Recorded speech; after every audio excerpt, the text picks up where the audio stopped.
Hello, we are finally to October and the big reveal is here. So you have 11 pages of information and there's one for each one of the sizes, for the baby, for the lap, as well as the queen. First thing we're going to start with are your Amy blocks. So if you want to go back and pull out your February bag and all of your Amy blocks. You'll notice this month we put a new identifier on each one of the blocks, just because as we were writing out the instructions, it was easier to work with A1 through A5 versus having Amy T, Amy B. So we have modified that again to make your life a little bit easier. Also, if you'd like, you can go back to last month, which is September, and pull out page 2, because that's going to give you your placement for your Jean, Yvonne, Kathy, and Doris blocks, which you will be needing this month. So you may want to go ahead and pull those to start.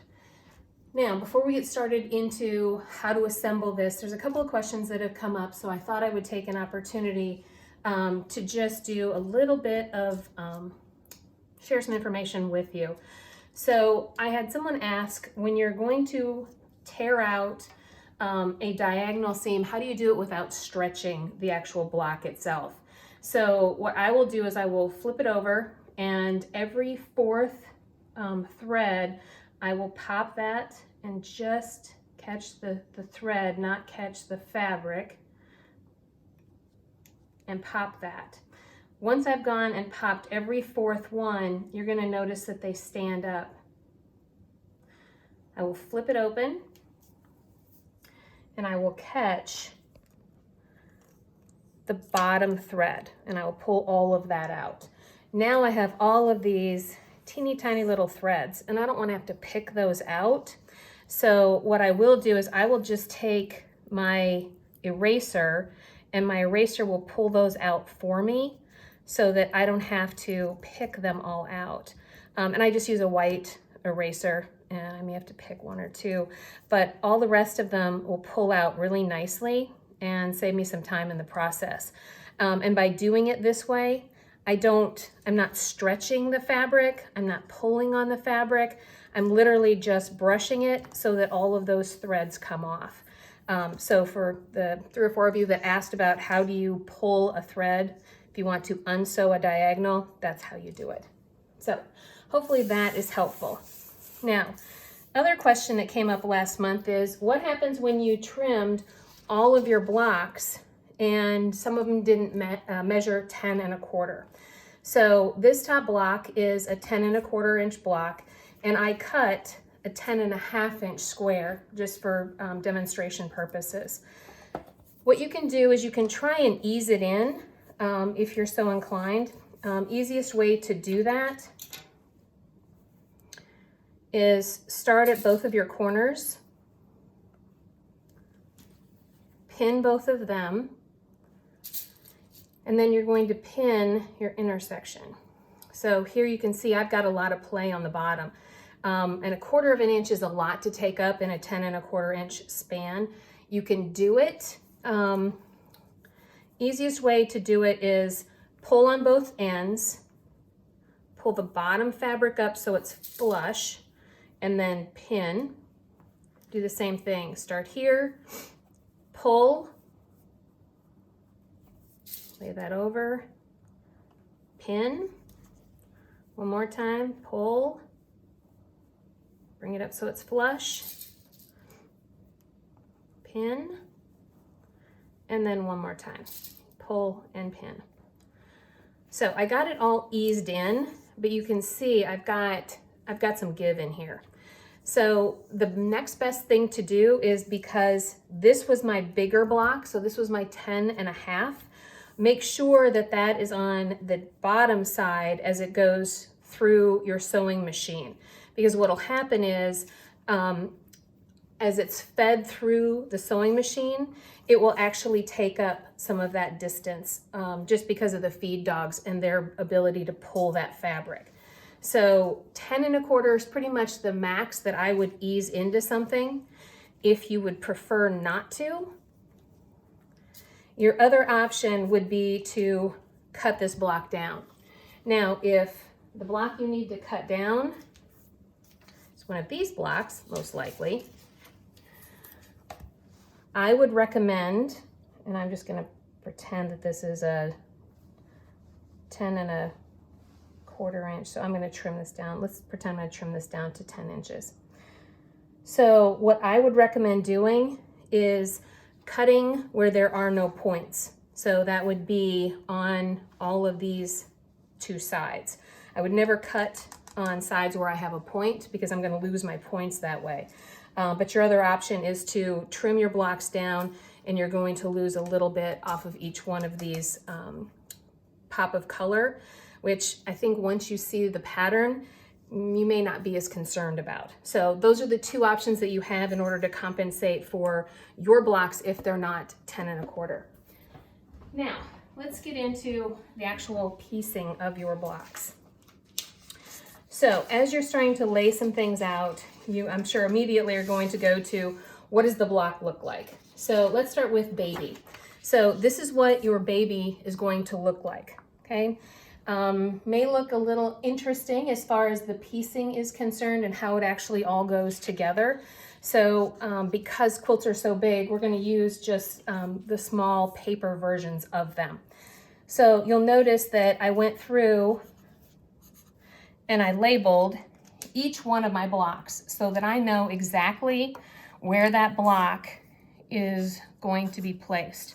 Which row? So this is row 1, position 1, row 1, position 2, row 1, position 3.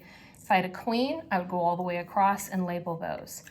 The second row, I've got a 2-1 and a 2-2, a 3-1 and a 3-2, and then 3 blocks in row 4 for the baby. So what I would recommend is piece your top and piece your bottom. And that's all based on the information that is in your instructions for which block is placed in which location. And you will find those in your instructions. Let me grab one real quick to make it easy. I get a hold of them. So here you will actually see how we have each one of them side by side, and then how they all go together. So these are actually based on last month and their placement, okay? So for the baby, once you piece the top and the bottom, now you have the center section, and you're gonna piece it into basically 3 pieces. So you're gonna sew 2-1 to 3-1, you're gonna sew 2-2 to 3-2, and then this is your Rita block.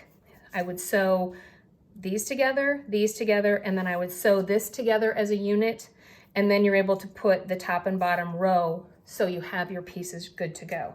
That is what the center is going to look like.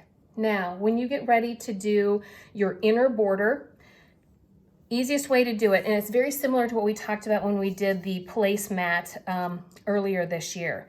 You're going to take your inner border and you're going to lay that, and I would just do this on the floor, honestly. I would lay both of them on top of one another. A little more interesting with paper.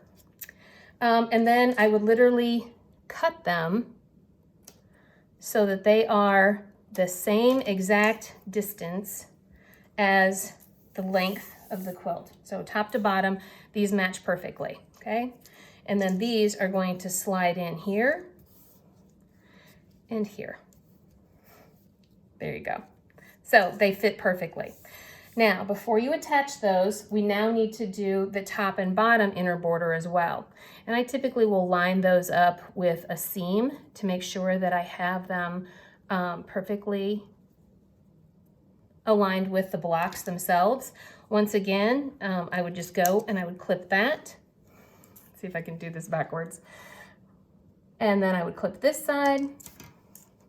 So once again, I have it so that my inner border is exactly the same size as my quilt.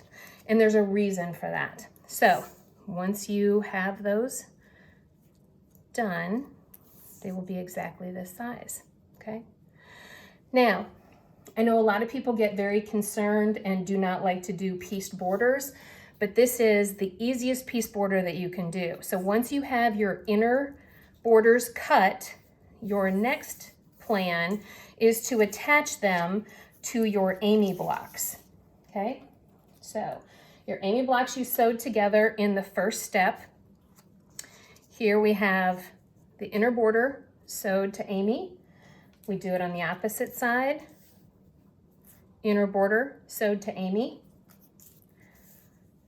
For your top and bottom, this time we're going to sew your inner border to Amy, and then you're going to add your K blocks to the top, left and right, and the bottom left and right border. So all of these are going to sew together so that once this is a unit, you're going to sew the sides together, which is going to be the quilt, your inner border, and your Amy block, and this is one unit. So you don't want to measure your inner border to your Amy block and sew them together. You want to make sure that you do it to the quilt, so that way there's no waves, everything fits perfectly, and you don't have any inconsistencies. So then you will sew these 3 units together, followed by these 2 units together, and your quilt block is almost done. Now do notice that when you lay these out, you will have your colors will run corner to corner. So 2 greens, 2 reds, 2 greens, 2 reds. Once this is done, your last step is to add the outer border, which is here. So your quilt is going to look like it floats, which was the intention of the quilt. So it kind of has a little bit of a modern flair. Now, if you remember, I told you that this was designed during the pandemic, during 2020, when we really didn't know what was going to happen. The world seemed upside down. Nothing was as it was. So the name of this pattern is actually the broken kaleidoscope. And the reason that it's called that, and I know some of you are just going to be shocked, and yes, I do know all of the quilting rules that are out there. I've been quilting since 82, I think we figured. All right, I'll pull this across. So this is the baby quilt, okay? This one's done. So as you can see, here's your Rita, and then here are each one of the blocks that we just laid out. Here is your inner border, here is your Amy with your K corners, and that's what she looks like when she's done. Now, I want you to love your quilt. So if there's something about your quilt that you're not like excited about, here's the thing.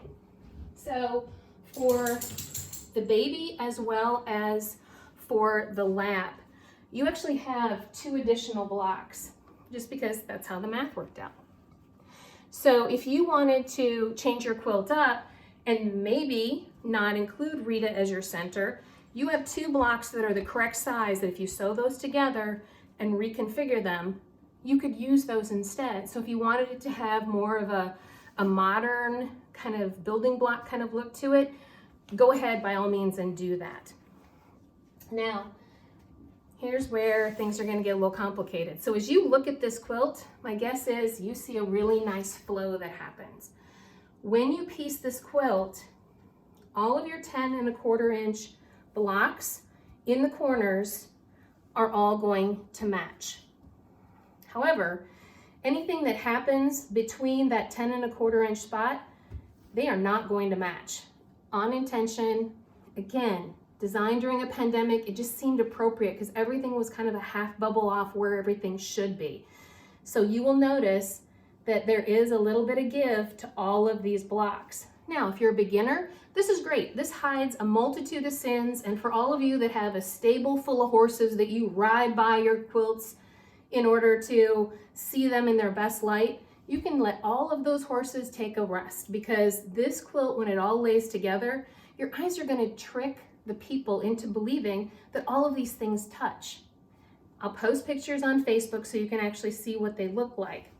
Now, as I said, your corners are going to all come together and they're going to perfectly match, as are the points when you have these corner blocks come together, regardless of how it lays out. I think this is a very interesting quilt. It has a lot of movement, regardless of what color selections that you chose for each one of the options that were out there. You're going to get a really nice flow to this quilt. I hope you like it. I hope it makes sense. I know this is very unconditional, untraditional, but it happened during a pandemic, and this is a broken kaleidoscope. If you go back to the Facebook page and you look at the name, Life is Not Perfect, the graphics that Deborah put along with it indicates that things aren't going to always match up. So hopefully you learned some things over the course of the last 10 months, maybe some new techniques that you hadn't tried in the past. But in the end, I hope you love your quilt. Feel free to throw it up on your design wall, move the blocks around till you get to a placement that you really like, because this is your quilt and you should love it when it's done. So it's been a journey, it's been fun, and hopefully you've had a great time too. Thanks so much.